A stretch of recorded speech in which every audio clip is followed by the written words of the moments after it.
જો મિત્રો મારી પાછળ રેડાનો પાક થયો છે અને શીંગો બેઠી છે, લીલી છે, પણ જોડે અહીંયા રેડો પાકી ગયો છે અને આ શીંગો છે. જુઓ, આ રેડો છે અને શીંગો છે, પાકી ગયો છે. નાનો નાનો પણ રઈનો દાણો ભાઈ. આ રઈના દાણા વગર, રઈ વગર તો શાકેય સારું ના લાગે અને દાળે સારી ના લાગે. વઘાર માટે બેસ્ટમાં જો રઈ ના નાખી હોય તો એવું લાગે કે જાણે શાકમાં કંઈ વઘાર જ કર્યો નથી.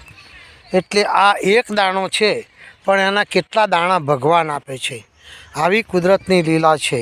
અને આખા દેશને આ રૈડો ગમે ત્યાંથી ગમે તે પાક કરશે ખેડૂત મિત્રો, પણ આખા દેશને, આખી દુનિયાને આ શાકમાં વઘાર કરવા માટેનો રૈડો મળી રહેશે, રાઈ મળી રહેશે. આવજો મિત્રો.